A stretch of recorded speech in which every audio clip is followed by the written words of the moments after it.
में जुड़ चुके हैं। आइए स्वागत करते हैं सबसे पहले रिजवान शेख साहब का। प्रेसिडेंट है महाराष्ट्र राज्य राष्ट्रीय कामगार संघ, ऐप बेस्ड ट्रांसपोर्ट यूनिट है। बहुत बहुत स्वागत है रिजवान जी आपका शो पे। हमारे साथ हैं बहुत ही खास मेहमान एल राव साहब, पूर्व DCP Delhi police. Rao sir good evening, बहुत बहुत स्वागत है आपका शो में। हमारे साथ हैं जहांगीर गाय साहब, देश के जाने माने कंज्यूमर राइट एक्टिविस्ट हैं। गाय सर गुड इवनिंग, बहुत बहुत स्वागत है। रिजवान साहब, चर्चा की शुरुआत आपसे ही। ये पॉलिसी का थोड़ा सा हमें बैकग्राउंड बताइए, take us to the history. इसकी जरूरत क्यों आन पड़ी? महाराष्ट्र में क्यों इस बात की डिमांड हो रही थी कि सरकारी निगरानी में आई ये सारी चीजें? ऐसा है कि सर, ये ऐप बेस्ड ट्रांसपोर्ट का जो गठन हुआ है उससे पहले एक ज़माना पहले आपको पता होगा कि रेडियो टैक्सी चलती थी। जब ये रेडियो टैक्सी आई थी उस वक्त ये कहा जाता था कि काली पीली वाले ऑटो वाले ज़्यादातर जो है वो भाड़ा रिफ्यूज़ करते हैं, इसके कारण ये सब चीज़ें आई।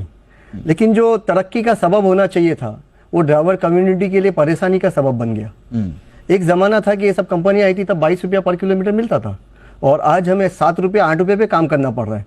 तो बताइए कि हम जो ड्राइवर कम्युनिटी में काम करने वाले लोग हैं उनकी कैसी तरक्की हुई? आखिरकार तरक्की तो तब होती है कि जब समाज के साथ एक तबके को आगे बढ़ाया जाता है।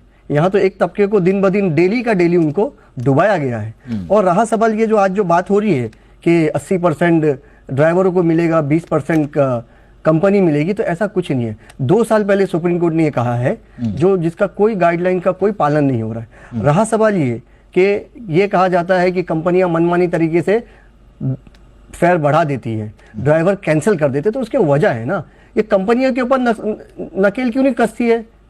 हमने आज से 8 साल पहले महाराष्ट्र राज्य राष्ट्रीय कामगार संघ ने ये बीड़ा उठाई थी कि महाराष्ट्र के ड्राइवरों का कुछ भला होना चाहिए, कुछ फायदा होना चाहिए, जो ड्राइवर चाहता था। उस टाइम के चीफ मिनिस्टर थे, जो आज के भी चीफ मिनिस्टर देवेंद्र फडणवीस जी ने, उन्होंने 10 दिन का टाइम मांगा था कि हम इन कंपनियों के खिलाफ कुछ ना कुछ एक्शन लेंगे, जो आज तक नहीं हुआ। अगर आज से 10 साल पहले एक्शन ले लेते तो आज ये जो लुहावनी चीजें बताई जा रही है जनता को, ये नहीं होता। होता क्या है, जो 22 रुपया पर किलोमीटर हमको मिलता था आज वो 8 रुपया मिल रहा है। जो कंपनियां कुछ चंद लाख रुपए लेके आई थी आज कई सौ करोड़ की मालिक है। कैसे बन गई? कहीं ना कहीं गवर्नमेंट का उनको सपोर्ट मिला ना।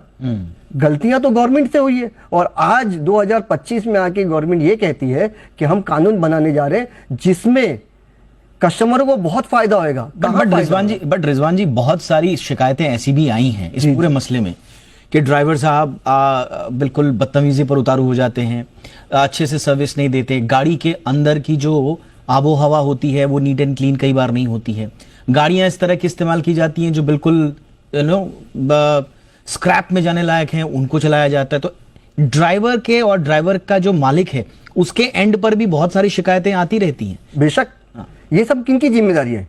कंपनी की जिम्मेदारी है, अथॉरिटी की जिम्मेदारी है। वो लोग अपना काम क्यों नहीं कर रहे?